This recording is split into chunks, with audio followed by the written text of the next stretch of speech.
नमस्कार दोस्तों, आप सभी का स्वागत है। आज की इस यूपी होमगार्ड भर्ती जो है आपकी है, उसके जो है यूपी जीके का प्रैक्टिस सेट नंबर 11 का लेकर आ चुका है। जैसा कि कल आप लोगों का जो है ये प्रैक्टिस सेट नहीं हुआ था, तो आज की इस प्रैक्टिस सेट में आप सभी का बहुत बहुत स्वागत है। आप सभी को राधे राधे, जय श्री राम। तो आशा करते हैं कि आप लोग अच्छे होंगे और अच्छे से अपनी स्टडी कर रहे होंगे। तो चलिए बिना किसी देरी के इस क्लास को शुरू करते हैं। तो अपने पहले प्रश्न की तरफ बढ़ते हैं। तो आज का हमारा पहला प्रश्न है, एक सेकेंड कलर चेंज कर लेते हैं, उसके बाद आपको बताते हैं। पहला प्रश्न है कि पंचायत का चुनाव लड़ने हेतु एक व्यक्ति की न्यूनतम आयु क्या होनी चाहिए। जो ग्राम पंचायत है उसका चुनाव लड़ने के लिए क्या न्यूनतम आयु 18 वर्ष होनी चाहिए, 21 वर्ष, 25 वर्ष या फिर 30 वर्ष। तो पंचायत का चुनाव लड़ने के लिए न्यूनतम आयु की बात की जाए तो 18 वर्ष जो होती है वो पंचायत का चुनाव लड़ने के लिए न्यूनतम आयु होती है। वहीं मतदान की बात करें तो 18 वर्ष जो है मतदान की न्यूनतम आयु है। 25 वर्ष जो है वो विधानसभा का चुनाव लड़ने के लिए न्यूनतम आयु जो है आवश्यक होती है। किसका चुनाव लड़ने के लिए? तो विधानसभा का जो चुनाव है उसको जो है लड़ने के लिए 25 वर्ष की न्यूनतम आयु चाहिए और 30 वर्ष जो है वो विधान परिषद का जो है वो चुनाव लड़ने के लिए न्यूनतम आयु की आवश्यकता होती है। कितने वर्ष की? जो है 30 वर्ष। किसमें? विधान परिषद का अगर आपको चुनाव लड़ना है तो उसके लिए आपको 30 वर्ष चाहिए न्यूनतम, और विधानसभा के लिए जो है 25 वर्ष न्यूनतम आयु चाहिए। और मतदान की न्यूनतम आयु कितनी वर्ष है? तो 18 वर्ष जो है न्यूनतम आयु। पहले ये कौन सी थी? 21 वर्ष जो थी न्यूनतम आयु थी। जब राजीव गांधी जब प्रधानमंत्री थे तो उस समय जो है संविधान में संशोधन करके न्यूनतम आयु जो है मतदान की 21 वर्ष से घटाकर कितने वर्ष कर दी गई थी? तो 18 वर्ष जो है वो कर दी गई। तो वही बात करें उत्तर प्रदेश के सबसे उम्र दराज जो है प्रधान कौन बने हैं, यानी सबसे अधिक सबसे अधिक उम्र दराज प्रधान की बात करें, कौन से उम्र दराज प्रधान, सबसे अधिक उम्र दराज प्रधान। कलर चेंज करते ये थोड़ा कम दिखा। तो उम्र दराज प्रधान की बात की जाए तो कौन उम्र दराज प्रधान है? तो उम्र दराज प्रधान की बात की जाए तो नौराजी है। कौन है? नौराजी प्रधान है। कौन है? नौराजी जो हैं वो आजमगढ़ के प्रधान हैं, जो 112 वर्ष के हैं। कितने वर्ष के हैं? 112 वर्ष के ये सबसे उम्र दराज प्रधान है। कहाँ के हैं? तो आजमगढ़ जिला जो है यहाँ के ये प्रधान है। आजमगढ़ जिले के एक गांव के जो है ये प्रधान है नौराजी, जो 112 वर्ष के सबसे उम्र दराज प्रधान में से जो है सबसे उम्र दराज प्रधान है। इसी के साथ अगले प्रश्न की तरफ बढ़ जाते हैं।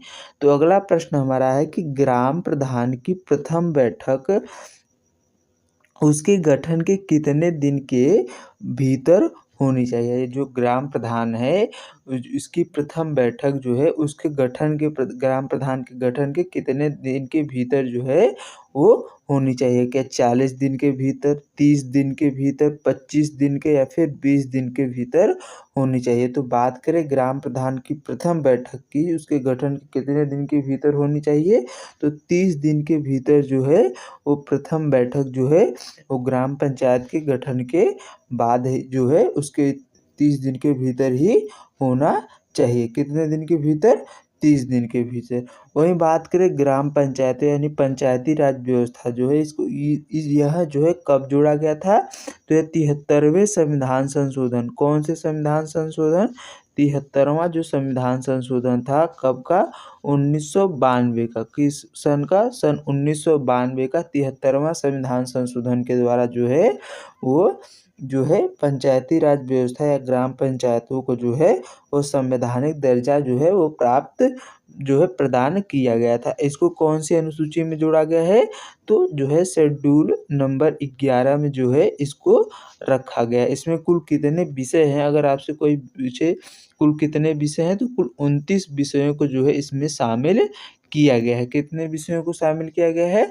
तो कुल 29 विषयों को जो है पंचायती राज व्यवस्था में रखा गया है। इसी के साथ अगले प्रश्न की तरफ बढ़ जाते हैं। तो अगला प्रश्न हमारा है कि 1 लाख से 5 लाख तक की नगरीय जनसंख्या वाले क्षेत्र को क्या कहते हैं? अगर किसी भी क्षेत्र की जनसंख्या अगर 1 लाख से 5 लाख के बीच हो तो उस क्षेत्र को क्या नगर पंचायत कहेंगे, नगर प्रशासनिक क्षेत्र कहेंगे, नगर पालिका परिषद कहेंगे या फिर नगर निगम कहेंगे। अगर जनसंख्या की बात की जाए 1 लाख से 5 लाख के भीतर होगी तो उस क्षेत्र को जो है नगर पालिका परिषद कहा जाएगा। क्या कहा जाएगा? म्युनिसिपल काउंसिल जो है उस क्षेत्र को कहेंगे जहां 1 लाख से 5 लाख तक की नगरीय जनसंख्या होगी। नगर पंचायत किसको कहेंगे? जहां 1 लाख से कम जनसंख्या होगी। कितना? 1 लाख से अगर कम जनसंख्या है, कितना? 1 लाख से कम, 1 लाख से कम अगर जनसंख्या है तो उस क्षेत्र को क्या कहा जाता है? उसको नगर पंचायत कहते हैं। 15,000 से अधिक होगा और 1 लाख से कम होगा। वहीं बात करें नगर निगम की तो नगर निगम में जो है वो 5 लाख से अधिक जनसंख्या निवास करती है। कितने? 5 लाख से अगर अधिक हो, कितना? 5 लाख से अधिक अगर जनसंख्या रहेगी तो वहाँ पर क्या होगा? नगर निगम का जो है उस क्षेत्र को नगर निगम कहते हैं। 10 लाख से अधिक आबादी वाले क्षेत्र को 5 लाख से अधिक वाले क्षेत्र को क्या कहा जाएगा? 5 लाख से अधिक और जो है 10 लाख के बीच के क्षेत्र को हम लोग क्या कहते हैं? तो नगर प्रशासनिक क्षेत्र कहते हैं। क्या कहते हैं? नगर प्रशासनिक क्षेत्र। अगर 10 लाख से अधिक रहेगा, कितना? 10 लाख से अधिक, यहाँ पर गलती हो गई, 10 लाख से अधिक वाले क्षेत्र को जो है नगर निगम कहेंगे। क्या कहेंगे? नगर निगम कहेंगे। वर्तमान में भारत में वर्तमान में जो है नगर निगमों की संख्या की बात की जाए तो कुल कितने नगर निगम है? 17 हैं। और 17वां नगर निगम कौन सा बना है? तो शाहजहांपुर को जो है वो 17वां नगर निगम जो है वो बनाया गया है। और यह कब बना था? शाहजहांपुर बना था। कौन था? शाहजहांपुर जो है वो 17वां नगर निगम बना था। और कब बना था? तो सन 2018 में जो है इसको 17वां नगर निगम जो है वो घोषित किया गया था। इसी के साथ अगले प्रश्न की तरफ बढ़ जाते हैं। तो अगला प्रश्न हमारा है कि संगीत का बाइबल कहे जाने वाले नाट्य शास्त्र की रचना किसने की थी? यानी जो संगीत का जो है नाट्य शास्त्र कहा जाता है, संगीत का बाइबल जिसको कहते हैं, नाट्य शास्त्र पुस्तक को, इसकी रचना किसके द्वारा की गई थी? तो who wrote the Natya Shastra known as the Bible of music? तो क्या इसकी रचना भरत मुनि ने की थी, वेद व्यास ने की थी, विष्णुगुप्त ने की थी या फिर इनमें से किसी के द्वारा नहीं की गई थी? तो नाट्य शास्त्र जो है पुस्तक, ये इसकी रचना जिसको संगीत का बाइबल कहते हैं, इसकी रचना की बात की जाए तो इसकी रचना भरत मुनि के द्वारा किया गया था। किसके द्वारा किया गया था? तो भरत मुनि ने जो है नाट्य शास्त्र की रचना की थी। किसकी रचना की थी?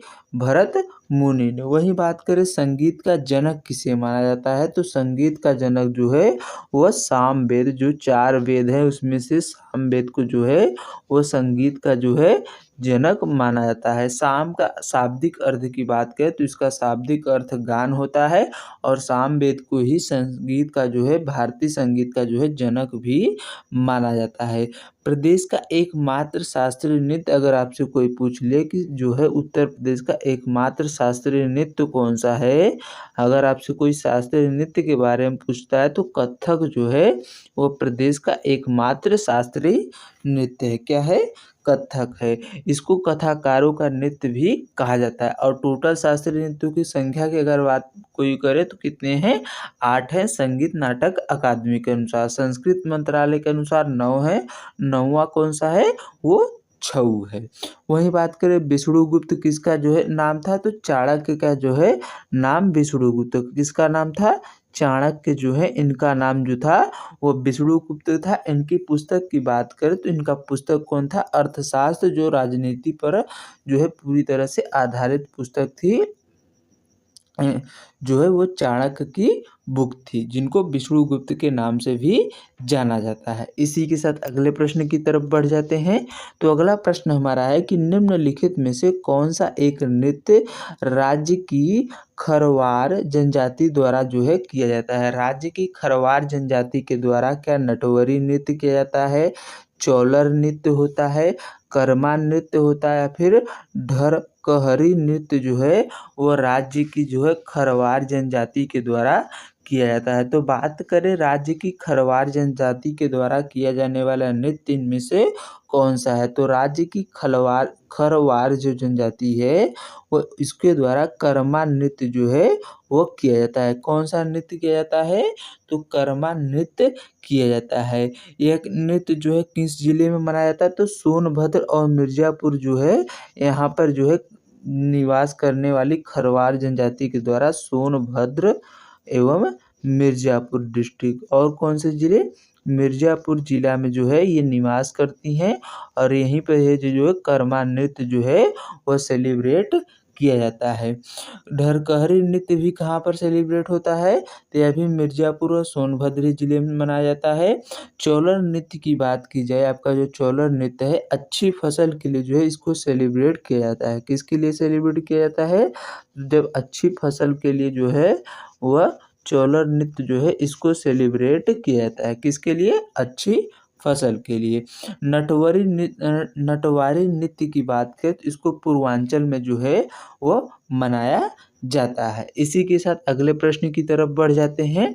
तो अगला प्रश्न हमारा है कि शास्त्रीय नाट्य कला, जो आपकी शास्त्रीय नाट्य कला है, किस्सा राधा कन्हैया किसके रचयिता हैं। यानी जो किस्सा राधा कन्हैया है शास्त्रीय नाट्य कला, इसके रचनाकार आपसे पूछा गया। क्या वाजिद अली हैं, या फिर बाल कृष्ण भट्ट नवीन है, या फिर हसन लखनवी है, या फिर माधव शुक्ल ने इसकी रचना की है। तो किस्सा राधा कन्हैया की बात की जाए तो किस्सा राधा कन्हैया की जो रचना है वो नवाब वाजिद अली शाह के द्वारा जो है वो किया गया है। किसके द्वारा, नवाब वाजिद शाह अली के द्वारा। ये अवध के अंतिम नवाब थे। कहाँ के अंतिम नवाब थे, तो अवध जो है यहाँ के अंतिम नवाब थे।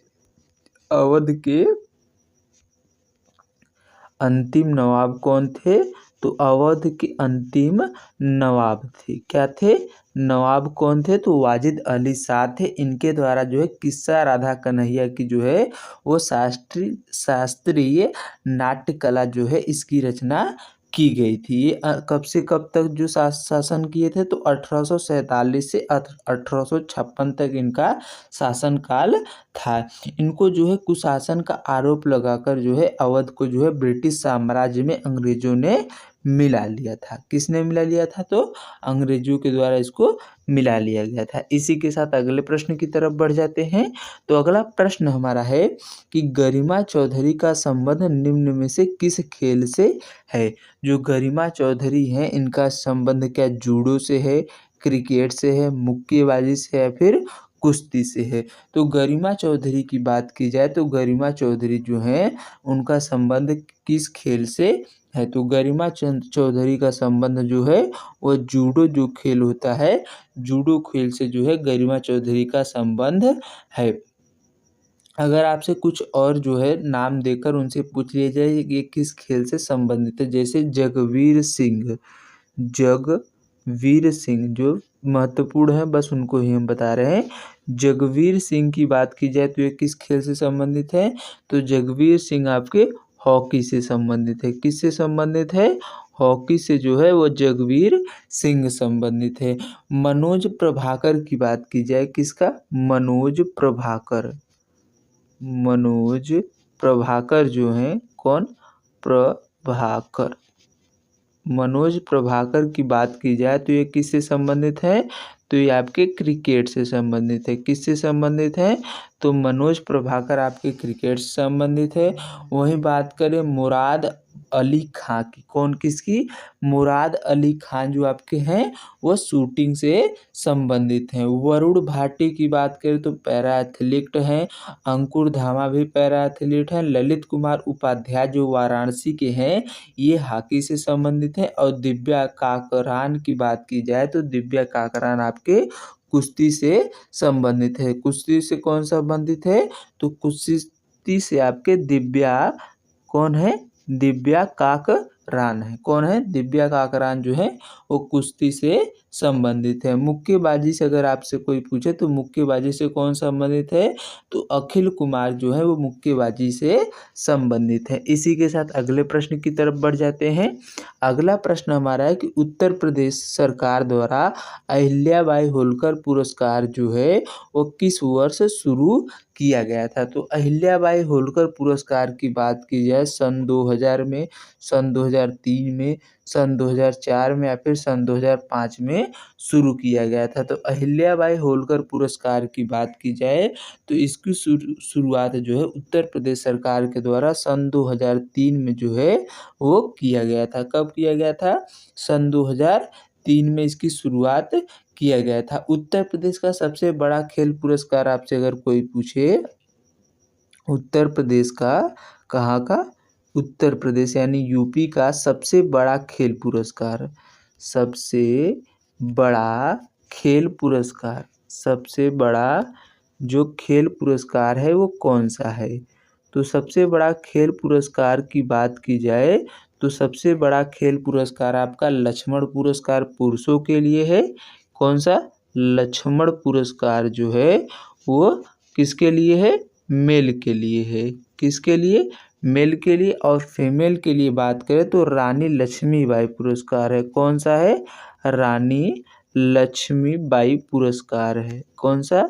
लक्ष्मीबाई पुरस्कार जो है वह महिलाओं के है। इसमें धनराशि की बात की जाए तो 3,11,000 रुपये की धनराशि जो है लक्ष्मण पुरस्कार या रानी लक्ष्मीबाई पुरस्कार के तहत जो है दिया जाता है। यह जो है उत्तर प्रदेश का सबसे बड़ा पुरस्कार है। रानी अहिल्याबाई होलकर की बात की जाए तो ये जो है काशी के विश्वनाथ मंदिर का जो है निर्माण किसके द्वारा किया जाता था? रानी अहिल्याबाई होलकर के द्वारा ही करवाया गया था। इसी के साथ अगले प्रश्न की तरफ बढ़ जाते हैं।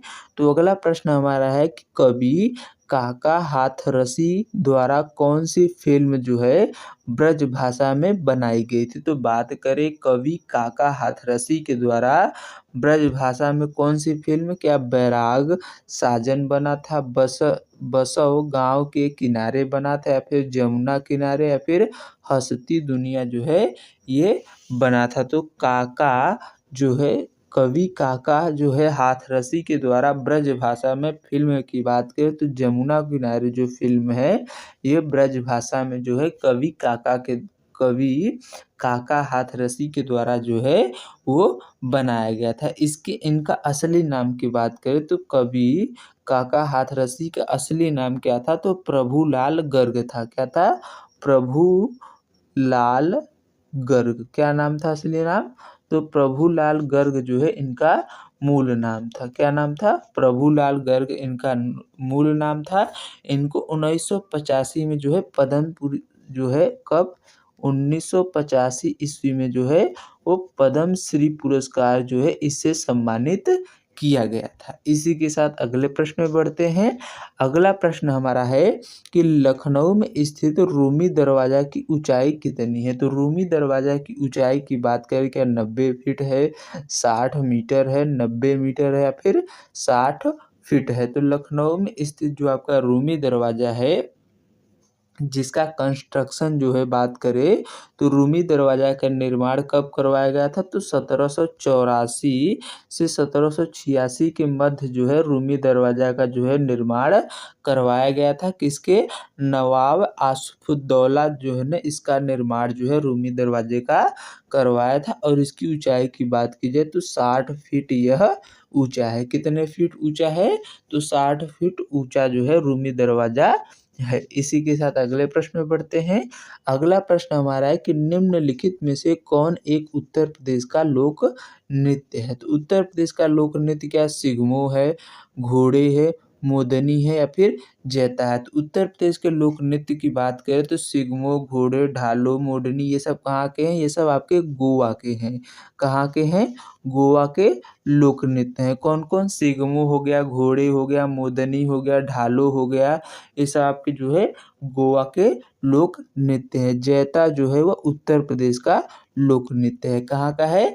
उत्तर प्रदेश का लोक नृत्य है। उत्तर प्रदेश के और लोक नृत्यों में बात करें जैसे कठ घुड़वा हो गया। क्या हो गया? कठ घुड़वा। कठ घुड़वा जो है वो कहाँ का है? उत्तर प्रदेश के अवध क्षेत्र का है। जोगनी हो गया। जोगनी कहाँ का है? तो उत्तर प्रदेश का लोक नृत्य है। जोगनी कहाँ का है? उत्तर प्रदेश का। ढेडिया कहाँ का है? उत्तर प्रदेश का ही है। इसी के साथ अगले प्रश्न में बढ़ते हैं। तो अगला प्रश्न हमारा है कि प्राथमिक शिक्षा उपलब्ध कराने में उच्च प्राथमिकता वाला आयु वर्ग है, यानी जो प्राथमिक शिक्षा उपलब्ध कराने में उच्च प्राथमिकता वाला वर्ग की बात करें तो क्या 5 वर्ष तक है, 7 वर्ष तक है, 12 वर्ष तक है, फिर 14 वर्षों तक है? तो प्राथमिक शिक्षा जो है इसकी बात की जाए तो इसका प्राथमिकता जो है कितने वर्ष की आयु के बच्चों को दी जाती है? तो 14 वर्ष तक की आयु के बच्चों को जो है वो प्राथमिक शिक्षा की जो है प्राथमिकता का आयु वर्ग जो है बताया जाता है।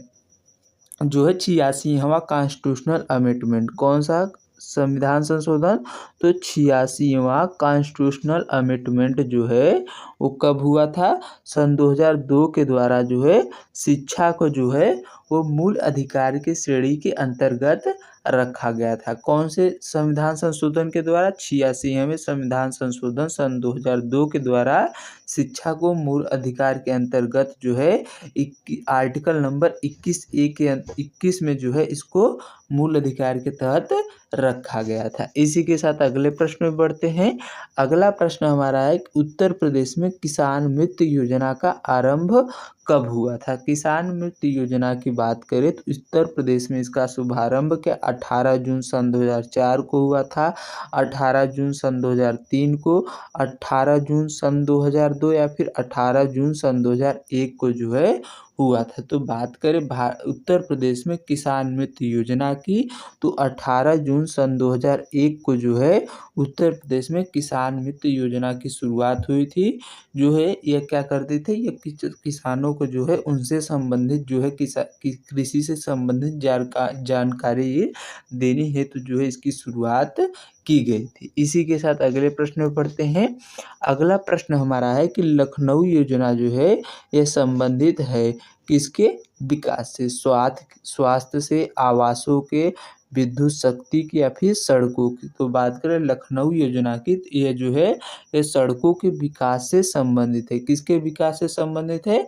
सड़कों के विकास से। इसकी शुरुआत जो है सन 1981 में की गई थी। कब की गई थी? सन 1981 में इसकी शुरुआत की गई थी। इसी के द्वारा जो है इंडिया कंस्ट्रक्शन 3660 किलोमीटर की जो है हाईवे जो है हाई स्पीड कॉरिडोर इन 5 ईयर में जो है 5 सालों में जो है वो बनाया गया था। इसी के साथ अगले प्रश्न में बढ़ते हैं। अगला प्रश्न हमारा है कि स्कूल चलो अभियान उत्तर प्रदेश में कब प्रारंभ किया गया था? तो स्कूल चलो अभियान की बात की जाए तो इसको उत्तर प्रदेश में कब शुरू किया गया था? सन 1999 में, सन 2000, सन 2001 या फिर सन 2002 में? तो स्कूल चलो अभियान की बात की जाए तो इसकी शुरुआत जो है सन 2000 में की गई थी। कितने वर्ष के बच्चों के लिए? तो 6 से जो है 14 साल के बच्चों के लिए जो है इसकी शुरुआत की गई थी। किन आयु के बच्चों के लिए? 6 से 14 साल के आयु के बच्चों के लिए जो है स्कूल चलो अभियान का जो है शुरुआत किया गया था। जो पहले स्कूल होते थे उनमें क्या स्कूल चलो अभियान लिखकर उसको जो है इसके आगे ऐसे पेंसिल का निशान नहीं लिखता, वहाँ पर स्कूल चलो अभियान लिखा रहता था। तो वो कब शुरू किया गया था? सन 2000 में शुरू किया गया था। 6 से 14 साल के बच्चों के लिए जो है स्कीम शुरू की गई थी। इसी के साथ अगले प्रश्न में बढ़ते हैं। अगला प्रश्न हमारा है कि उत्तर प्रदेश के उच्च सदन को क्या कहा जाता है? उत्तर प्रदेश के उच्च सदन को क्या विधान महल कहते हैं, विधानसभा कहते हैं, विधान मंडली कहते हैं या फिर विधान परिषद कहते हैं? तो उत्तर प्रदेश के उच्च सदन की बात की जाए तो इसको विधान परिषद कहते हैं। विधान परिषद का चुनाव लड़ने के लिए न्यूनतम आयु कितनी है?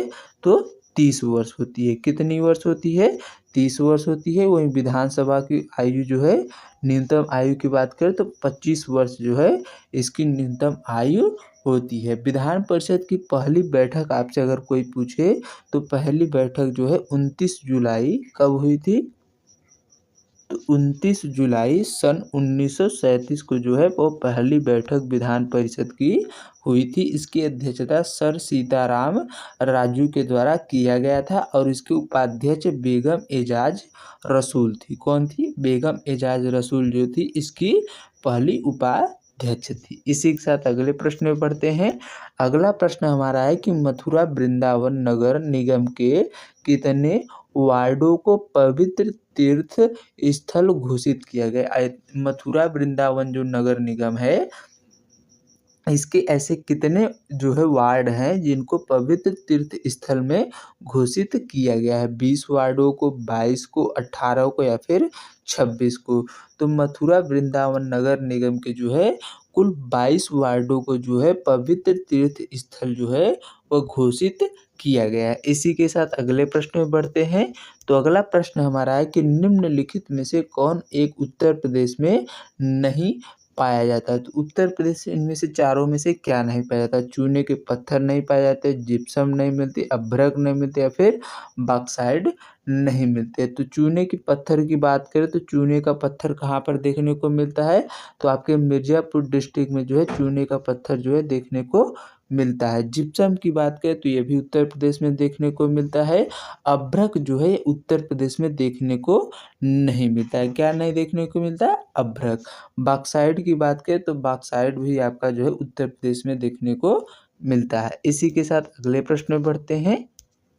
अगला प्रश्न हमारा है कि सोनभद्र जो है किस खनिज के लिए प्रसिद्ध है? तो बात करें सोनभद्र जिला की तो सोनभद्र जिला क्या सिलिका बार के लिए प्रसिद्ध है, चूना पत्थर के लिए है, तांबा के लिए है या फिर बॉक्साइट के लिए प्रसिद्ध है? तो सोनभद्र जिले की बात की जाए तो सोनभद्र जिला जो है वो किस चीज़ के लिए प्रसिद्ध है? तो सोनभद्र जिला जो है चूना पत्थर के लिए जो है लाइम स्टोन के लिए प्रसिद्ध है। किसके लिए प्रसिद्ध है?